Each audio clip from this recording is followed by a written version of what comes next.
todos los problemas que ocurren en la sociedad. Es decir, es un problema que no puede ser solo de la escuela. Yo es que además lo comparo mucho también con la sanidad pública. Es decir, cuando a veces también en la sanidad pública los propios profesionales de la sanidad se encuentran con situaciones muy embarazosas, ¿no?, que tienen que ver con una deficiencia de servicios de la que no son responsables directos los profesionales de la sanidad, ¿no? Sea un auxiliar de enfermería, sea una enfermera, sea una médica, lo que sea, ¿no? Y realmente esto es lo que un poco veo a veces que está pasando en la escuela, ¿no? Es decir, que siempre el profesorado ha tenido que competir con otros modelos, con lo que venía de la televisión antiguamente, y ahora viene de otro foco que son las redes sociales, ¿no? Pero creo que a todo eso también un poco hay que insistir en el rigor y en los ejemplos de proximidad. Luego hablaremos, supongo, más de estas cuestiones, ¿no?, para dar una imagen de tranquilidad, de serenidad ante circunstancias, ante cosas que te pueden pasar en el aula, ¿no? Me vale lo mismo, insisto, me vale para el terraplanismo, me vale para cualquier cuestionamiento biológico, ¿no?, que se puede hacer en clase de biología sobre el derecho a la vida y sobre, como dice María, un poco la distinción entre, volvemos un poco a lo que es pecado y a lo que es o no es delito, ¿no?, que es una distinción que hace años también insistíamos mucho en ella. Pero, claro, no puedo evitar tampoco entrar a lo que ha dicho César, que es que creo que tiene mucha razón, que es este tema del capitalismo, del turbocapitalismo, como lo queramos llamar, ¿no? Y claro, lo que un poco también tengo la esperanza es que haya un momento de lucidez, un giro, una nueva ola, que lo que también se observe que es que estas cosas están derivando en mucha desigualdad. Es decir, cuando se observe la desigualdad que genera estas cosas, que no todo el mundo puede seguir un determinado ritmo de vida, un determinado tipo de mensajes, pues esto también tendrá que dar la vuelta de alguna manera, ¿no? Y bueno, pues un poco, son muchas cosas, pero van saliendo por ahí. Sí, os decíamos que las preguntas no son fáciles y por eso articular pues un discurso cerrado no siempre es sencillo, ¿no? Bueno, sobre el papel de la escuela, yo también con este alumnado, pero también en otros encuentros que tenemos en torno a historia y memoria en la educación, suelo recordar una cuestión, ¿no? Yo no sé si, por lo menos ya ciñéndonos al caso español, creo que no habrá habido un régimen que haya confiado tanto en la potencialidad de las instituciones educativas, de la escuela en general, para colocar su mensaje en la sociedad, ¿no?, invirtiendo en ello de manera masiva durante generaciones. Y ese ha sido el franquismo, precisamente, ¿no? Creando asignaturas específicas, creando un ambiente escolar determinado, una cultura escolar. Bueno, da la sensación de que sus resultados fueron precarios, ¿no? Yo incluso hasta en sectores, gente que se puede sentir conservadora, nadie añora aquella escuela ni aquella educación, ¿no? Es decir, es sano que relativicemos un poco la influencia que tiene la educación por lo que se ha dicho, ¿no? Y un poco a este alumnado le digo, bueno, pues la cosa es estar ahí como si en nuestra mano estuviera cambiarlo todo, pero sabiendo claramente que con nuestros alumnos o alumnas vamos a estar 3 horas a la semana, ¿no? Y que hay otros agentes que influyen mucho más. Agentes que siempre han estado ahí, ahora tienen otras formas, y tienen otros peligros seguramente asociados a esas formas. Pero yo me imagino, yo no sé, yo me gustaría, si queréis luego lo comentamos, si alguien las ideas que tiene o la ideología o la forma de ver el mundo que tiene la generó en la escuela, la generó en el instituto. Yo creo que seguramente habrá tenido mucha más influencia primero estamos poniéndonos, ¿no?, en gente adolescente, el ambiente del barrio, la gente con la que nos movimos, referentes que vimos, todo eso tiene mucha más importancia. ¿Qué ocurre? Quizá el cambio que yo percibo es que eso y ayer estuvimos hablando bastante de eso que antes era como mucho más comunitario, mucho más social, mucho más de roce físico, y que eso generaba también y bueno, ahí había que hacerse también hueco y había confrontación y había... ahora eso se está llevando a otro mundo donde resulta muchas veces más sencillo. ¿Por qué? Porque no hace falta interactuar directamente, sino estirar ahí a un sitio donde, bueno, cae todo, pero detrás exactamente quién está, ¿no? Estos jóvenes, eso sí que me interesaba mucho, ¿no? De ver qué está ocurriendo con el tema de la tecnología, y ellos me dieron una visión que me interesó, ¿no? Que ellos lo circunscribían en general al uso general de la tecnología como una forma de consumo compulsivo de ideas, de cosas muchas veces banales, también de cosas que se compran y se venden, y que además que se queman a una velocidad enorme, ¿no? Decían, por ejemplo, que sería iluso pensar en intentar hacer como una política de defendernos ante lo que viene, ¿no? Porque para cuando hayas preparado esa defensa ya estamos en otra pantalla distinta, ¿no? Entonces, todo eso creo que es importante entenderlo, ¿no? Para saber si ese es el campo en el que se tienen que jugar las cosas que no, o no. Yo creo que hay gente que tiene que estar ahí, hay gente que lo sabe manejar y es importante, pero creo que no es lo más importante. Creo que también es volver al mundo físico, donde estos jóvenes también están teniendo más dificultades.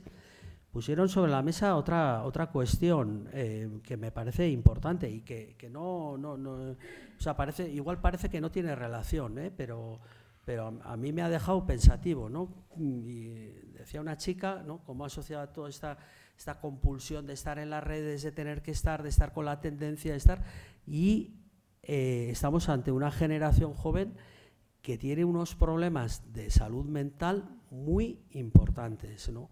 Un consumo elevado de ansiolíticos, es decir, que todo eso en realidad está generando un magma que también les está pasando factura.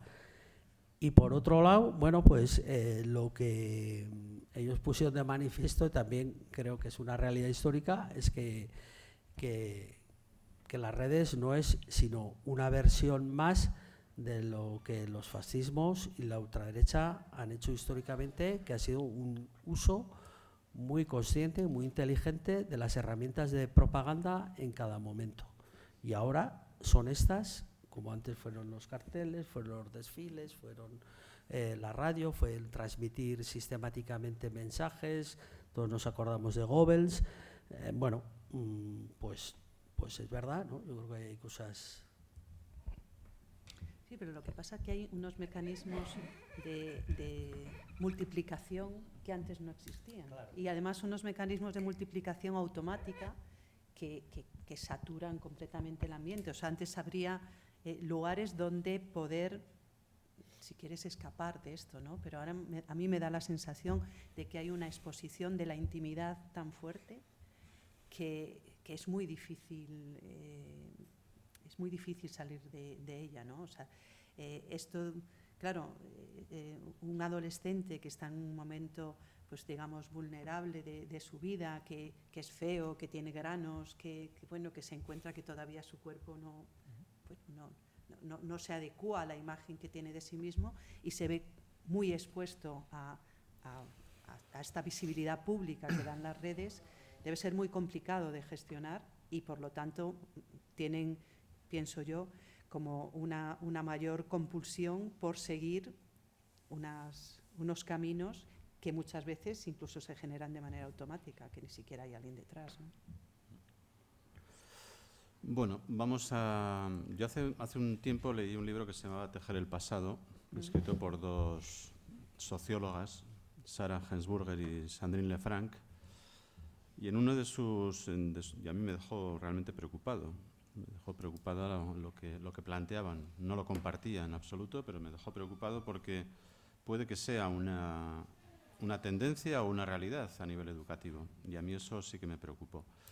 Ellas establecían que el profesorado, ellas analizaban el caso francés, que el profesorado tenía muy poquita capacidad de maniobra y que la mayor parte del alumnado que llegaba a sus clases venía ya con un discurso preconcebido, aprendido, y que como mucho a ellas o a ellos pues les correspondía modular un tanto ese discurso que ya lo habían aprendido o bien en las familias o bien en las redes sociales, enlazando un poco con la pregunta anterior y con lo que habéis conversado ahora. Entonces eso a mí me preocupó porque yo creo que no es así, evidentemente. Ellas tampoco daban soluciones en su libro y eso también realmente me preocupaba, porque los diagnósticos yo creo que tienen que ser diagnósticos con soluciones y a ello vamos en esta siguiente pregunta. Soy consciente también, como decía Sergio, aunque no estoy de acuerdo tampoco con él, con Raimundo Cuesta, de que el profesorado no puede ser el bombero. Es decir, yo creo que Raimundo Cuesta en su larga trayectoria, además de bombero, fue muchas más cosas y estableció argumentos, respuestas ante los retos que se iban planteando y los iba defendiendo y divulgando. Yo creo que sí que el profesorado, evidentemente, hacemos probablemente más de lo que nos corresponda porque es una cuestión vocacional en la mayor parte de los casos. Pero bueno, aterrizando. Dando por hecho que las redes sociales, que los medios de comunicación existen, que influyen de la forma que influyen, y ya lo habéis relatado, la pregunta iría hacia cuál es el lugar del profesorado en este mar proceloso, en este mar revuelto a nivel social, no solamente educativo. ¿Qué puede hacer? ¿Se convierte en un mero validador de lo que viene aprendido o lo puede transformar? Y yendo un poquito más allá, y ya sí hacemos un poco más profunda la pregunta, ¿de qué manera se pueden articular desde la educación respuestas a todos estos temas? El tema de las redes sociales, la manipulación, la expansión de la ultraderecha, es decir, ¿cómo podemos trabajar desde el ámbito educativo? ¿Sería la escuela la única institución que debe hacerlo? ¿Debemos caminar también de la mano, no solamente de la escuela, sino de la comunidad en la que está inserta, del barrio? Es decir, diversas cuestiones que me gustaría que reflexionarais un poquito sobre ella. Sergio, ¿te parece? Madre mía, menudo melón. Bueno, lo primero que se me ocurre o que me viene a la cabeza, luego hablamos de hechos reales que sí se están haciendo desde la escuela, ¿no? Que más que nunca sí que tiende a haber, y podríamos decir en los sectores más progresistas de la sociedad, una falta de referentes. Y yo creo que, ahora recordando también todo el movimiento memorialista en torno a la depuración de los maestros, a los maestros represaliados, a los que se tuvieron que exiliar, a los que no se pudieron exiliar porque los mataron durante, está muy presente, a los que sufrieron exilio interior, que es otra corriente que aquí en Castilla y León se está trabajando también bastante, el exilio interior de maestras y maestros, ¿no?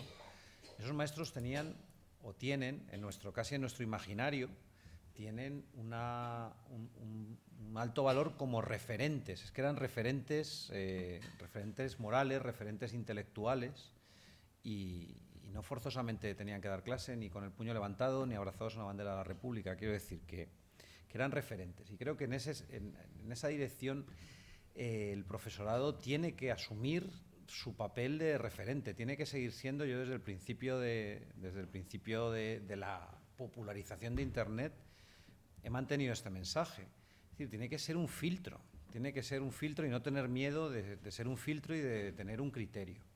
Y creo que ese papel lo puede desempeñar y lo puede desempeñar muy bien, distinguiendo lo que es propaganda de lo que es ciencia. Y ahí viene un poco también la reivindicación de las ciencias sociales como ciencias, ¿no? Es decir, que tienen un método por el cual se llega a unas conclusiones y no todo vale. Entonces yo creo que también apoyarse en esa creencia en el método científico, en el sentido más de Descartes que podríamos recurrir, ¿no? Creo que eso es importante, ¿no? Esa sería una primera cuestión. Y luego si queréis hablamos más de este encuentro Red Memoria que hemos tenido hace poco. Creo que también, no solo el profesorado, sino creo que casi todos, es probable que todos los que estamos aquí ahora mismo, y los que nos estén siguiendo en redes, saben que en estos actos de memoria siempre sale alguien más, alguien nuevo que te dice, pues eso, que un antepasado, que un familiar, que ha pasado algo relacionado con su historia, ¿no? Y creo que hay que volver a eso, hay que volver no a las grandes, a los proyectos muy, muy grandes o muy ambiciosos, sino buscar en lo que está cercano. Y lo que está cercano es que tenemos lugares de memoria, por ejemplo, en los que se puede trabajar, en los que ya se están haciendo cosas, en los que se llevan tiempo haciendo cosas, y creo que hay que recurrir a ellos, a los que ha estado en el caso de Soria, Recuerdo y Dignidad, vinculado de alguna manera. Pues creo que hay que buscar ahí es donde hay que indagar, hay que salir. Creo que la escuela tiene que volver a salir y el profesorado tiene que volver a salir de la, comillas, zona de confort del aula, donde se supone que se resguarda la libertad de cátedra, y tiene que salir al entorno a ver lo que ha pasado, lo que está pasando o lo que está pasando a nuestro alrededor, para hacer conexiones entre el pasado y el presente para conseguir abordar esto. Eso sería como una primera respuesta, y muchas más, ¿no? Pero una primera oleada. Sí, o sea, realmente se han propuesto varias preguntas y cada una de ellas daría para un montón, ¿no? A ver, yo creo que es imprescindible una relación entre el adentro y el afuera de la escuela, ¿no? O sea, me parece que, a pesar de, bueno, pues eso de lo que comentaba Sergio, de ser bomberos, etcétera, etcétera, yo sí sigo pensando que los profesores son referentes. Son referentes porque tienen la posibilidad y están en el lugar para hacer una discriminación de, efectivamente, bueno, pues de lo que es ruido y de lo que es sustancia, por ejemplo, ¿no? Pero yo creo que la escuela no puede hacer las cosas sola, y que si no tiene el apoyo de una comunidad o no hay esa porosidad entre el adentro y el afuera, que sé que es dificilísimo en estos momentos en los que además hay tan pocas horas por parte de los docentes para poder pensar en otra cosa que no sea acabar la materia. Me parece que si no hay esa porosidad se pierde un poco, digamos, de ese papel referencial, ¿no? Estaba pensando, bueno, mientras íbamos hablando, de que muchas veces el trabajo de la memoria histórica, se pierde una parte que tiene que ver con la memoria de la alegría, ¿no? Con la memoria, o sea, muchas veces, y eso yo creo que es un hándicap que hay que empezar a trabajar sobre ello. O sea, siempre que hablamos de memoria histórica estamos hablando de cuestiones trágicas y cuestiones que despiertan muchas emociones, pero son emociones muchas veces negativas, ¿no? Y también hay una memoria histórica que yo creo que debe empezar a recordar momentos alegres, porque también a partir de esos momentos alegres se pueden fundamentar esperanzas. Yo creo que parte del problema que nos estamos encontrando ahora y que tiene que ver con este aumento de posiciones más radicales, políticas y socialmente excluyentes, tiene que ver con la desesperanza, ¿no? Tiene que ver con un momento en el que parece que lo que viene siempre va a ser peor de lo que hemos dejado atrás, ¿no? Y yo creo que los que trabajamos en temas de memoria hemos contribuido un poco a eso, porque a pesar de que tenemos un debe muy grande de recordar pues a todas las personas desaparecidas, etcétera, etcétera, yo creo que también tenemos que hacer un esfuerzo por recordar qué de todo lo que ellos hicieron, qué de todo lo que se ha hecho en el pasado puede servir de referentes de esperanza para el futuro, ¿no? Y me parece que eso es un trabajo que estamos ahora mismo intentando abordar y francamente, bueno, puede tener o dar alguna luz a estas nuevas generaciones. Sí, bueno, empezando por el principio de lo que has planteado, yo tengo mis dudas si realmente es tan claro que la gente viene, o nuestros alumnos, alumnas vienen programados desde casa, desde la familia, ¿no? A mí, en los últimos años que estuve en la docencia en el instituto. Ahora estoy en el Instituto de la Memoria. Yo estoy trabajaba en un instituto céntrico de Pamplona donde había mucha población migrante que formaban, era un porcentaje importante, ¿no?, del alumnado. Y yo lo que veía ahí en muchas familias, no solo migrantes, sino también realmente muchas familias no tenían demasiado tarea con salir adelante como para tener muchas posibilidades de estar transmitiendo no sé qué ideología a sus hijos, ¿no? Yo me encontraba con madres que sufrían mucho, que tenían que estar internas o tenían que estar metiendo muchísimas horas de trabajo, y su preocupación era no poder seguir suficientemente a sus hijos, ¿no? Y eso les hacía sufrir, ¿no? Es decir, que no sé si esa es la realidad, ¿no?, donde hay otros modelos de familias, donde también hay familias desestructuradas. No sé, sí que hay un modelo que evidentemente, pero ese creo que siempre ha estado, ¿no?, como transmisor de esa cadena de ideas y de valores, ¿no? Esa era una reflexión, ¿no? Otra, al hilo de... Se me acaba de ir el hilo, al hilo de algo que estaba comentando María, sí, ya sé cuál es. En los dos congresos que hemos tenido, el del 22 y el 24, Historia con Memoria de la Educación, donde han ido cientos de docentes a compartir, también de aquí, a compartir sus proyectos en relación a la memoria.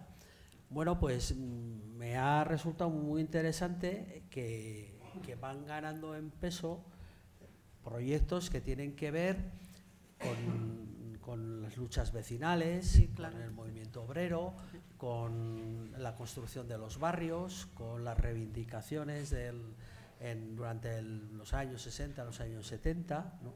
Y creo que ahí hay un camino importantísimo.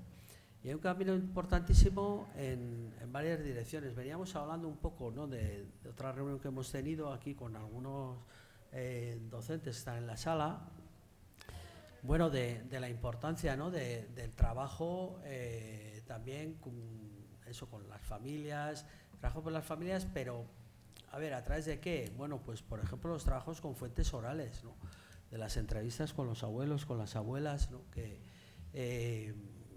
iniciativas que se han contado y que tienen mucho valor, porque primero identifican que sus abuelos, abuelas y sus padres y madres, al igual que ellos mismos, son sujetos históricos que construyen historia cada día. Y eso es una parte de la historia que yo creo que no interesa demasiado, ¿no? Interesa más pensar que la historia la hace Netanyahu, Trump y no se sabe quién es más, ¿no? La historia se hace también y mucho desde abajo, y creo que precisamente en el tardo franquismo es un ejemplo magnífico de todo eso.